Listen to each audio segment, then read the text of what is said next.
हाँ जी बेटा, तो हम स्टार्ट करते हैं the basis of the classification. और इन बेस में जो सबसे पहले ली गई थी वो लिया गया था level of the organisation. Whittaker ने ये बताया कि जितने भी एनिमल्स है सब में ऑर्गन सिस्टम नहीं होता, कि कुछ एक में सेल होती है। ठीक है, जैसे जो स्पंजेज है वो उसकी जो पूरी बॉडी है वो किसकी बनी हुई है, सेल्स की। किसी की बॉडी में टिश्यू सिस्टम होता है, टिश्यू लेवल, सिलेंट्रेट, टिनोफोर। ऑर्गन्स रहते हैं, जैसे प्लेटी हेलमिन्स में रहते हैं, ऑर्गन सिस्टम बनता है। एस्कल हेलमिन फ्लैट वॉर्म से लेके राउंड वॉर्म से लेके कोर्डेट तक जो रहते हैं सब में ऑर्गन सिस्टम। तो level of organisation cellular, tissue, organ और ऑर्गन सिस्टम जब बनता है। ठीक है, दूसरा लिया गया था बेटा बॉडी प्लान। बॉडी प्लान का मतलब है कि कैसे। तो सबसे पहले जो लिया गया वो लिया गया सेल एग्रीगेट। इसका मतलब जो बॉडी रहेगी वो किसकी बनी रहती है, जब सेल्स एक दूसरे के साथ इकट्ठा होती है, जैसे स्पंजेस के अंदर।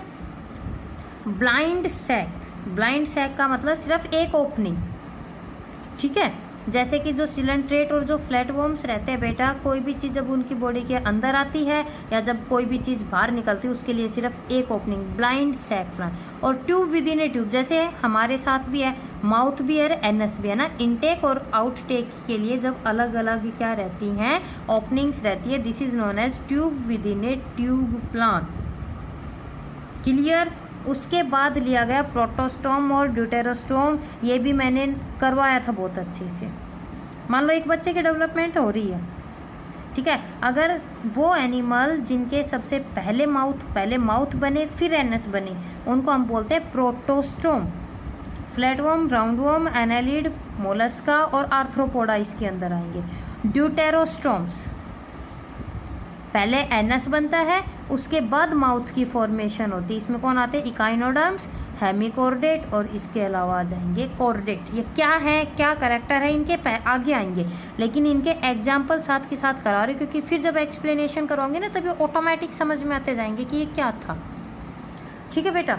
उसके बाद एनिमल्स को जो कैटेगराइज किया गया था वो उनकी क्लासिफिकेशन कर रही है सिमेट्री के बेस पे। जैसे अपना है, अपने को सिर से लेके नीचे की तरफ सिर्फ एक एंगल पे कट कर सकते हैं। सिमिलर वे में औरों की भी है सिमेट्री। ठीक है, जैसे कि अमीबा है, कुछ एक स्पंजेस है उसमें कोई सिमेट्री नहीं है। अमीबा को हम कैसे कट करेंगे, इक्वल पार्ट में नहीं कट कर सकते ना। ठीक है, एक सिमेट्री होती है बेटा स्फेरिकल। स्फेरिकल का मतलब है बीच में सेंटर में से काटो, इक्वल कटेगी, कितना ही काट लो, जैसे वॉल बॉक्स वगैरह हो गई। एक होती है रेडियल सिमेट्री। रेडियल सिमेट्री में देखना, सेंटर में से लेके जिस भी एक्सिस पे कट करेंगे ऑर्गेनिज्म इक्वल हाफ में कट होता है। इस टाइप की जो सिमेट्री होती है this is known as the radial. Radial जो सिमेट्री है वो किस किस में देखने को मिलती है, स्पंजेस में साइकोन, जिसमें एग्जांपल लेंगे नाइट्रेरिया, या सिलेंट्रेट जिसमें हाइड्रा, जेलीफिश आ जाती है, इकाइनोडर्मेटा जिसमें कि स्टारफिश की हम बात करेंगे। बाइलेटरल, देखो जैसे हमारे अंदर है सिर्फ एक एक्सिस पे ही हम कट कर सकते हैं तो इक्वल हाफ में डिवाइड होगी। इनवर्टिब्रेट और वर्टिब्रेट के अंदर जो हमें देखने को मिलती है वो कौन सी होती है, बाइलेटरल सिमेट्री। ठीक है, उसके बाद आते हैं डिप्लोब्लास्टिक और टिप्रोब्लास्टिक। देखो डिप्लोब्लास्टिक सिर्फ दो जर्म लेयर्स है, तीन होती है ना, एक्टोडर्म, एंडोडर्म और इसके अलावा मीजोडर्म। तो वो एनिमल्स बेटा जिसमें सिर्फ दो लेयर्स मिलेंगे, एक्टो और एंडो, उनको बोलते हैं डिप्लोब्लास्टिक। ठीक है, और वो वाले जिसमें तीनों जर्म लेयर्स है, एक्टोडर्म भी है, एंडोडर्म भी है और बीच वाली मीजोडर्म भी है, they are known as the triploblastic animal. समझ गए। सेगमेंटेशन, बॉडी जैसे कि ये बताई थी ना फिंगर्स, ये सेगमेंट्स है। अब ये जो सेगमेंट्स है ये बाहर भी हों अंदर भी हों, यानी कि सेगमेंट के बेस पे। एनालिडा, आर्थ्रोपोडा, कोर्डेटा, जैसे जो सेगमेंट है बॉडी के बाहर है ना, हर सेगमेंट जुड़ा हुआ है। तो जो ट्रू सेगमेंट होता है उसको हम बोलते हैं metameric segmentation. Division of body into different part, उसको हम क्या बोलते हैं बच्चे, सेगमेंटेशन। मेटामेरिक, ट्रू है, अंदर भी सेगमेंट्स हैं और बाहर भी। ये नहीं है कि सिर्फ जैसे अपनी ये बाहर है अंदर ऐसे डिवीजन नहीं, अंदर भी जब डिवीजन मिले उसको हम बोलते हैं मेटामियर्स। और ट्रू जो मेटामियर, पहले जो मेटामेरिक सेगमेंटेशन सबसे पहले देखी गई थी वो देखी गई थी एनालिड्स में। सूडो का मतलब होता है फॉल्स, जैसे कि टेप वॉर्म में body is not internally divided, body सिर्फ एक्सटर्नली डिवाइड रहे, इंटरनली डिवाइड नहीं रहती। ठीक है। सिफेलाइजेशन का क्या मतलब होता है, सिर एंटीरियर होता है और बाकी कैसे होते हैं, पोस्टीरियर है ना। हमारा हेड जो है वो कहाँ पर है बेटा, एंटीरियर पे पोर्शन पे, और जो पैर होते हैं वो कहाँ पर होते हैं, पोस्टीरियर रीजन की तरफ होते हैं। अपेंडेजेस का मतलब होता है हाथ पैर, जो कि लोकोमोशन में, खाना खाने में या किसी और चीज़ में हेल्प करते हैं। नाइडेरिया सिलेंट्रेट्स में उनके हाथ पैरों को नाम देते हैं टेंटेकल। एनालिड्स में बोलते हैं सीटे या पैरापोडिया। आर्थ्रोपोड कीड़े मकोड़े जिसमें आ जाते हैं एंटीना, लेग्स, विंग्स बोलते हैं। मोलस्का में हाथ पैरों को बोलते हैं फुट। वर्टिब्रेट्स में अलग अलग नाम है, जैसे फिशेज के फिन्स होते हैं, बर्ड्स के विंग्स होते हैं और हमारे क्या होते हैं, लेग्स होते हैं। सेक्सुअल डाइमॉर्फिज्म, मेल या फीमेल, है ना। जब मेल और फीमेल एनिमल को हम बाहर से देख के पहचाने कि मेल है या फीमेल है, उसी को हम बोलते हैं सेक्सुअल डाइमॉर्फिज्म। फ्रॉग हो गया, peacock, peahen, lion, lioness, human, है ना। मेल और फीमेल यहाँ पर अलग अलग होता है। फर्टिलाइजेशन का मतलब होता है बेटा फ्यूजन ऑफ द गैमिट, और दो टाइप का होता है, इंटरनल और एक्सटर्नल। जैसे हमारे अंदर है, ह्यूमन में क्या होता है, स्पर्म्स फीमेल की बॉडी में आते हैं, फैलोपियन ट्यूब में फर्टिलाइजेशन हुआ। जब फीमेल की बॉडी के अंदर फर्टिलाइजेशन होता है तो उसको हम बोलते हैं इंटरनल, ठीक है। लेकिन जब फीमेल की बॉडी से बाहर फर्टिलाइजेशन होता है उसको बोलते हैं एक्सटर्नल। जैसे फ्रॉग्स हैं, है ना, मेल और फीमेल जो फ्रॉग रहते हैं वो वाटर के अंदर एक साथ अपने एग प्लेस करते हैं और फिर फर्टिलाइजेशन होता है, तो उसको बोलते हैं एक्सटर्नल फर्टिलाइजेशन। लेकिन जो फर्टिलाइजेशन है वो भी इनमें दो टाइप का होता है, सेल्फ और क्रॉस। देखो जो टेप वॉर्म होता है बेटा, एक ही ऑर्गेनिज्म के अंदर गोनेड्स होती है, दोनों टेस्टिस भी है और ओवरी भी है। यानी कि जब ऑर्गेनिज्म खुद को खुद फर्टिलाइज कर ले, ज़रूरत ही नहीं है सेक्सुअल इंटरकोर्स की। क्यों? क्योंकि दोनों गोनेड सेम में है, उसको बोलेंगे सेल्फ। लेकिन जब दो अलग अलग ऑर्गेनिज्म के बीच में गैमेट का ट्रांसफर हो तब फर्टिलाइजेशन होता है, उसको हम बोलते हैं cross fertilisation. Fishes, amphibian, reptile, birds और सारे मैमल्स में होता है ये, ठीक है। अब उसके बाद एनिमल्स की बात आती है बेटा डेवलपमेंट की। दो टाइप का होता है, डायरेक्ट और इनडायरेक्ट, बताया था ना।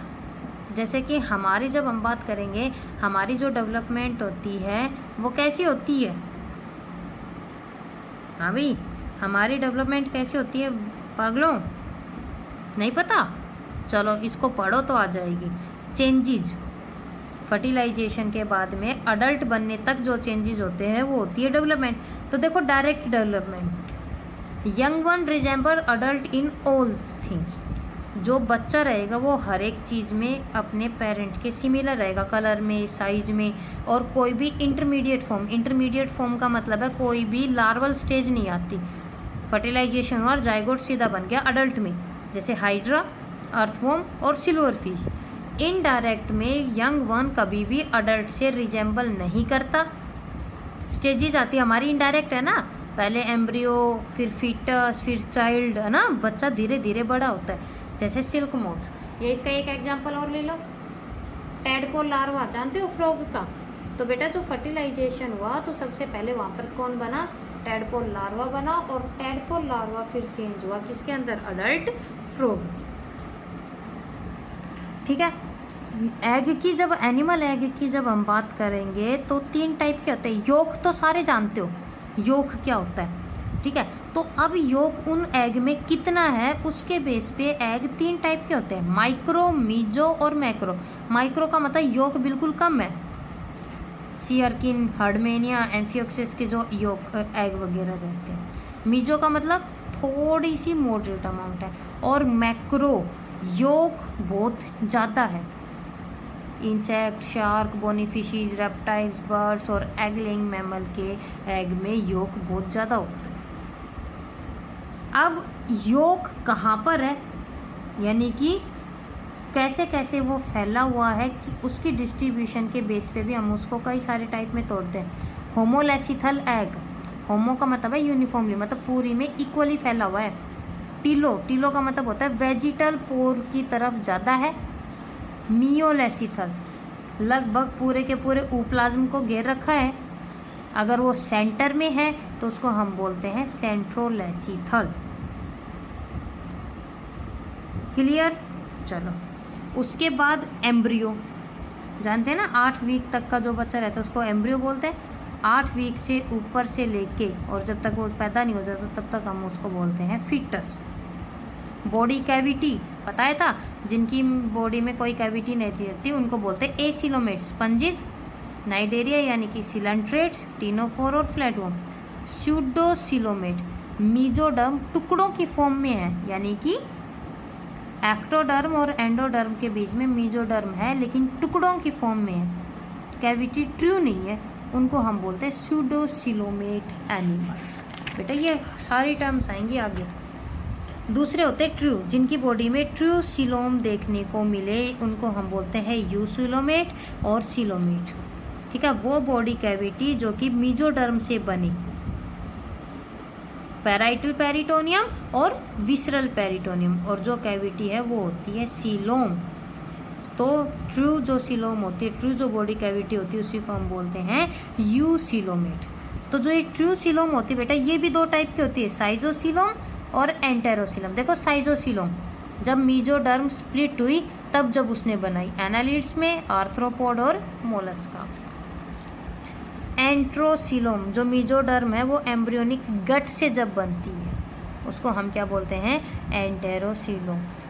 इंसेक्ट, कॉकरोच वगैरह की जो बॉडी कैविटी है उसमें ब्लड हो, सीलोम में सीलोम फ्लूइड ना होके जब ब्लड रहे तो इस टाइप की सीलोम को बोलते हैं हीमोसील। आगे ये टर्म आएगी। डाइजेस्टिव ट्रैक्ट 2 टाइप का होता है ना, कंप्लीट और इनकम्प्लीट, है ना, कि अगर माउथ और एनस दोनों है तो उसको बोलेंगे कंप्लीट, लेकिन अगर सिर्फ एक ओपनिंग है तो उसको हम क्या नाम देते हैं, इनकम्प्लीट के नाम से भी जानते हैं। ब्लड वेस्कुलर सिस्टम भी 2 टाइप का होता है, ओपन और क्लोज। देखो अगर जो ब्लड है वो ब्लड वेसल्स में फ्लो करता है तो क्लोज्ड, लेकिन अगर वो बॉडी कैविटीज में है तो उसको हम क्या बोलते हैं, open blood vascular system. Respiration भी हमने बहुत अच्छे से किया था ना कि कौन एनिमल किस किस की हेल्प से रेस्पायर करता है, ये चीज़ें अब आगे भी आएंगी। जैसे कुछ एक में लंग्स होते हैं, किसी में गिल्स हैं, किसी में बुक गिल्स वगैरह जब प्रेजेंट है। एक्सक्रीशन में भी हमने अलग अलग नाम पढ़े थे, एनटीएससी की प्रेपरेशन की थी तो हमने कई सारे किए थे। ठीक है, कौन सा एक्सक्रीटरी ऑर्गन है ये भी बताया था कि जैसे कि हमारे यूरिन में यूरिया होता है तो हम होते हैं यूरियोटैलिक, किसी जिनमें जो अमोनिया को रिलीज करते हैं अमोनोटैलिक, जो यूरिक एसिड को रिलीज करते हैं यूरिकोटैलिक, कईयों की यूरिन में अमीनो एसिड होती है अमीनोटैलिक, और कईयों में ग्वानाइन होती है जैसे स्पाइडर वगैरह में, they are known as the guanotelic. Dual excretion, अब जैसे अर्थवॉर्म है इसके यूरिन में बेटा यूरिया भी होता है और अमोनिया भी होता है। ड्राई है, पानी नहीं मिला तो यूरिया को रिलीज करेगा, और पानी के अंदर है तो अमोनिया को, तो 2 एक्सक्रीटरी वेस्ट रिलीज करता है ना, तो इसलिए हम इसको बोलते हैं ड्यूअल एक्सक्रीशन। ठीक है, बाकी एंडोक्राइन ग्लैंड्स भी करवा चुकी, जानते हो क्या होते हैं, स्केलेटन क्या होता है, हमारी नोटोकोड है ना, रीढ़ की हड्डी मीजोडर्म से जो निकलती है। ठीक है, तो जब ये क्लासिफिकेशन जब स्टार्ट हुई थी तो जो एरिस्टोटल जो फादर ऑफ बायोलॉजी है उसने एनिमल्स को 2 ग्रुप में तोड़ दिया, जिनमें रेड ब्लड होता है और जिनमें रेड ब्लड नहीं होता, जैसे एनीमिया और इनेमिया। लेकिन जो ये चीज़ थी ये गलत थी। एग्जैक्ट जो क्लासिफिकेशन दी थी वो किसने दी थी, आर.एच. व्हिटकर ने। ठीक है, तो अब हम चलेंगे हमारे मेन चैप्टर, मेन टॉपिक की तरफ।